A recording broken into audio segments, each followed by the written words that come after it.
नमस्कार मेरे प्रिय छात्रों, मैं श्री शिंदे एसपी तुलजा भवानी प्राथमिक विद्या मंदिर लातूर अपने वीडियो वर्चुअल क्लासरूम में सभी बच्चों का स्वागत करता हूं। बच्चों, हम अपने वीडियो क्लासरूम के माध्यम से अपना जो अभ्यासक्रम है उसको आगे ले जा रहे हैं। दिवाली की छुट्टियां थी आप लोगों को कुछ दिन, तो हमारी तासिकाएं कुछ दिनों तक बंद थी। अब दिवाली के बाद फिर से अपना अभ्यासक्रम हमें आगे लेकर जाना है। जहां पर हमने दिवाली से पहले पढ़ाया था, जहां तक उससे आगे का भाग हमें आगे ले जाना है। और इसी तरह से 7वीं कक्षा के हिंदी विषय में 7वें पाठ के आखिरी चरण में हम वहां पर थे। जहां चाह वहां राह। अगर आदमी को चाह है तो उसको वहां राह जरूर मिलती है। जैसे इस पाठ का शीर्षक है, उसी तरह से येसंबा गांव में जो बच्चे थे उनको पाठशाला में जाने के लिए कठिनाइयां थी। हमने देखा कि एक तरफ येसंबा गांव है और एक तरफ उनकी पाठशाला है। तो पाठशाला और येसंबा गांव, और ये पूरा इधर गांव फैला हुआ है ऐसा। तो ये जो नाला पार करके उनको पाठशाला के लिए जाना होता था, इस नाले में पानी आने के बाद बच्चों का बहुत सारा नुकसान होता था। किस तरह से नुकसान होता था? बच्चों की कितनी अनुपस्थितियां लग जाती थी, उनको कौन सी परेशानियों का सामना करना पड़ता था, यह सब हमने देख लिया। फिर बच्चों ने एक दिन पुल बनाने की ठान ली और पुल बनाने के लिए उन्होंने आवश्यक राशि जमा कर दी और साहित्य खरीदी करने के बाद पुल का काम संगठित प्रयासों से शुरुआत हो चुका था। बूढ़ों का, बुजुर्गों का अनुभव था, युवाओं की शक्ति थी, विद्यार्थियों की संकल्पना थी उसके अंदर, और सभी एकजुट होकर मिलकर काम करने लगे थे।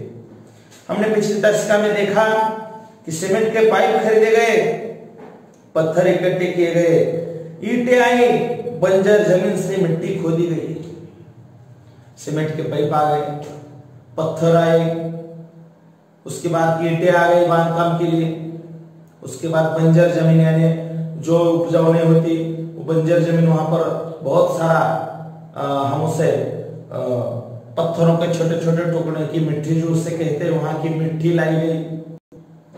उसके बाद गांव के छगन बाबा नामक एक बुजुर्ग ने प्रचुर मात्रा में रेत उपलब्ध करा दी। गांव में छगन बाबा नाम के एक बुजुर्ग थे, उनका नाम छगन बाबा था।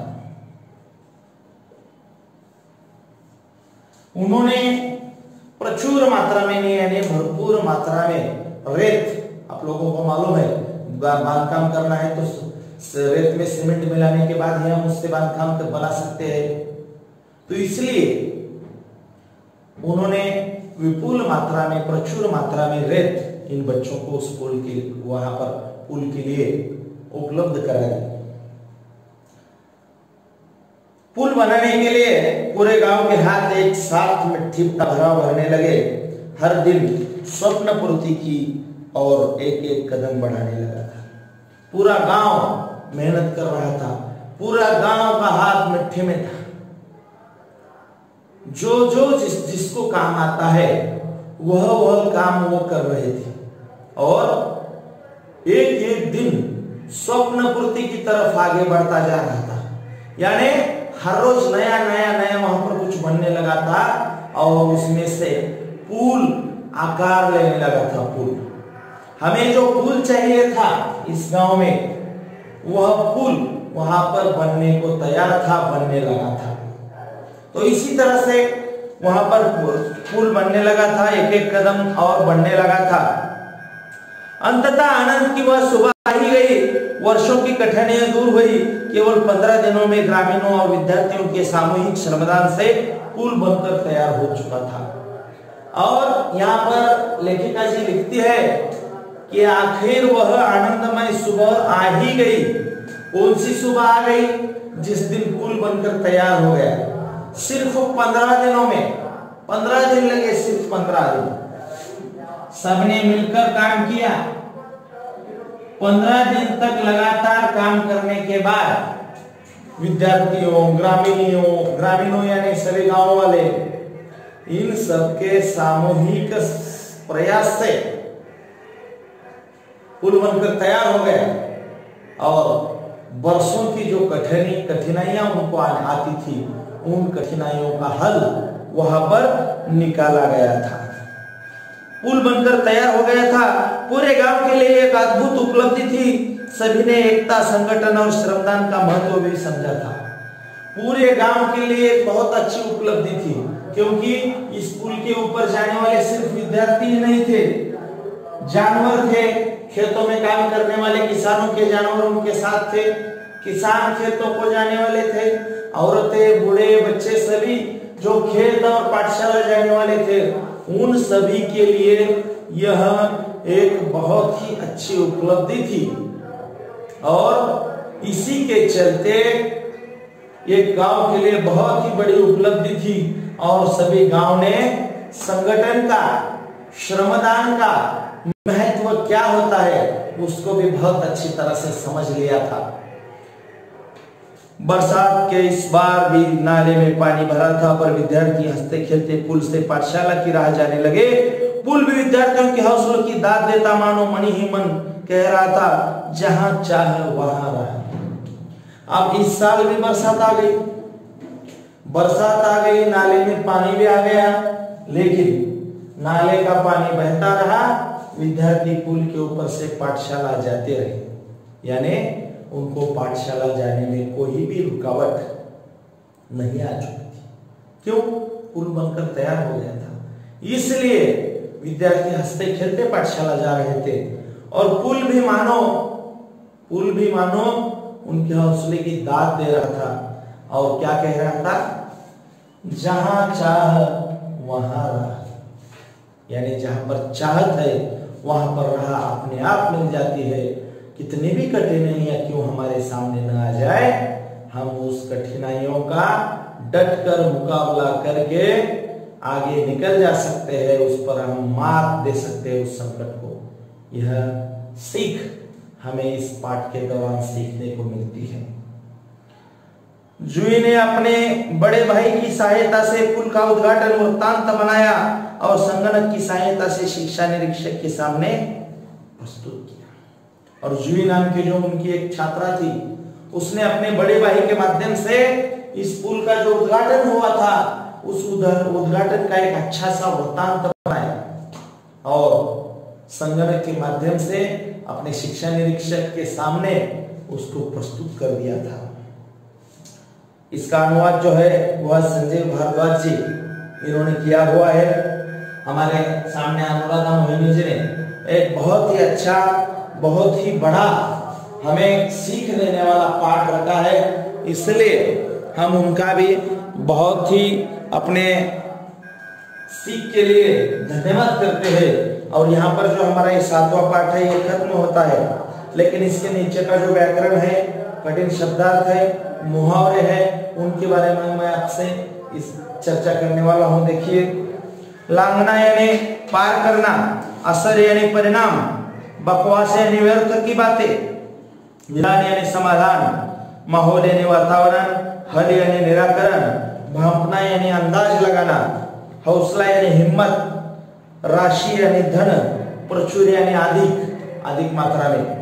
तो यह सब नए शब्द हमें इस पाठ में सीखने को मिले हैं। और जो कहावत आई है, जहां चाह वहां राह, जो हमारे पाठ का नाम ही भी है, वह है इच्छा होने पर मार्ग अवश्य मिलता है। तो इसी तरह से ये कठिन शब्दार्थ, कहावतें इस पाठ में आ चुकी है। इसके बाद देखेंगे बच्चों, हम अध्ययन कौशल के बारे में देखेंगे। देखिए, अध्ययन कौशल में क्या करना है, मैं आप लोगों को थोड़े से उसके बारे में बता देता हूं। अध्ययन कौशल में संदर्भ स्रोतों द्वारा निम्न रोगों से बचने के लिए दिए जाने वाले टीकों की उसकी जानकारी सुनो और संकलित करो। अब आप लोगों को मालूम है हम हर साल जनवरी फरवरी महीने में पोलियो की खुराक देते हैं, बच्चों को देते हैं ना। कोई भी बच्चा 5 साल से कम उम्र वाले सभी बच्चों को हमारे देश में, हमारे राज्य में, हमारे जिले में सब तरफ पोलियो का डोज दिया जाता है। बच्चा जब पैदा होता है छोटा सा वो रहता है, लड़का लड़की कोई भी हो, उसके लिए ट्रिपल, उसके बाद पोलियो, उसके बाद तुम्हारा जो धनुर्वात वगैरह अलग अलग रोगों के लिए अलग अलग टीके बनाए होते हैं हमारी तरफ। अब पोलियो का टीका जैसे मुंह से दिया जाता है वैसे कुछ टीके इंजेक्शन लगा कर दिए जाते हैं। उसी तरह से आप लोगों को मैं कुछ रोगों के नाम बताने वाला हूं, उसका टीका कौन सा है उसके बारे में आपको सर्च करना है अनेक माध्यमों के माध्यम से और लिखना है अपनी कॉपी में। देखिए तपेदिक यानी टीबी, टीबी के लिए बीसीजी नाम का टीका है।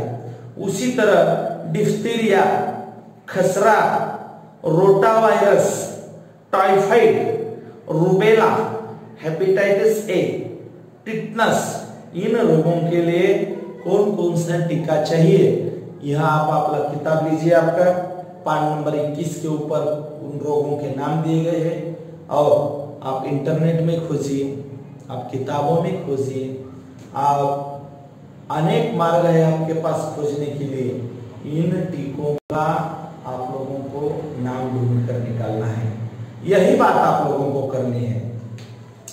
सदैव ध्यान में रखो, दृढ़ संकल्प से ही सपने साकार होते हैं। आप लोग सदैव हमेशा एक बात ध्यान में रखिए बच्चों कि हमारे पास अगर दृढ़ निश्चय है तो हमारे सपने बिल्कुल साकार होते हैं, नहीं तो सपने साकार नहीं होते। देखिए यहाँ पर आप लोगों के लिए एक स्वाध्याय दिया गया है, किसने किससे कहा है, उसके बाद कहानी के शीर्षक का सार्थक करने वाला आप लोगों को अपने शब्दों में कुछ बताना है, यह बातें भी यहाँ पर दी गई है। और उसके बाद भाषा की यानी जो व्याकरण होता है वो व्याकरण दिया गया है, मैं उसको आप लोगों को बता देता हूँ। निम्नलिखित वाक्यों को पढ़ो और मोटे अक्षर शब्दों पर ध्यान दो, पढ़कर उद्देश्य और विधेय अलग करके लिखो। देखिए हिमालय देश का गौरव है, हिमालय को मोटे अक्षरों में दिया गया है। महासागर अपने देश के चरण पखारता है। निखिल कश्मीर घूमने गया था, निखिल। मुंबई देश की आर्थिक राजधानी है, मुंबई। परिश्रम सफलता की कुंजी है, परिश्रम। यह जो मोटे अक्षरों में शब्द दिए गए हैं उसको ध्यान दीजिए थोड़ा सा, यहाँ पर नीचे दिए गए हैं। ऊपर वाक्यों में हिमालय, महासागर, निखिल, मुंबई, परिश्रम के बारे में कहा गया है। वाक्य किसने किसके बारे में कहा है यह बताता है, वह उद्देश्य है। वाक्य में जिसके बारे में कहा गया है वह बताने वाले को उद्देश्य कहते हैं, उद्देश्य। यानी यहाँ पर किसके बारे में बताया गया है, हिमालय के बारे में, महासागर के बारे में, निखिल के बारे में, मुंबई के बारे में, परिश्रम के बारे में, तो इसको वाक्य का उद्देश्य कहते हैं। और आगे देखिए, ऊपर वाक्य में हिमालय के बारे में देश का गौरव है। कौन गौरव है देश का? हिमालय। हिमालय के बारे में क्या बताया गया है? देश का गौरव है। अब देखिए महासागर के बारे में अपने देश के चरण पखारता है। निखिल के बारे में कश्मीर घूमने गया था। मुंबई के बारे में देश की आर्थिक राजधानी है। परिश्रम के बारे में सफलता की कुंजी है। यानी उद्देश्य के बारे में जो कहा जाता है उसको विधेय कहते हैं, विधेय। वाक्य में जिसके बारे में कहा जाता है उसको उद्देश्य कहते हैं, और उस उद्देश्य के बारे में जो आगे कहा जाता है उसको विधेय कहते हैं। इसलिए वाक्य का उद्देश्य क्या है और विधेय क्या है यह आप लोगों को पहचान में आना बहुत जरूरी है। किताब में देखने के बाद आपको पट्टियों में अक्षर वाक्य दिखाई देंगे और वह वाक्य दिखाई देने के बाद आप लोगों को वहां का उद्देश्य और विधेय अच्छी तरह से समझ में आ जाएगा। तो इसी तरह से पाठ के नीचे दिया गया भाषा की ओर का जो व्याकरण है वह भी हमने अच्छी तरह से देख लिया है। हमने कठिन शब्दार्थ देख लिए, मुहावरे देख लिए, उसका स्वाध्याय आप लोग आपको काफी में लिखना है और यह सभी बातें अच्छी तरह से पढ़कर पाठ आप लोगों को समझ लेना है। तो इसी तरह से यहाँ हमारा पाठ व्याकरण सब यहाँ पर खत्म होता है। आने वाली अगली तासिका में हम हमारी जो 8वीं कविता है उस कविता के बारे में, उनके कवि के बारे में जानकारी लेंगे। तब तक हम रुकेंगे। धन्यवाद।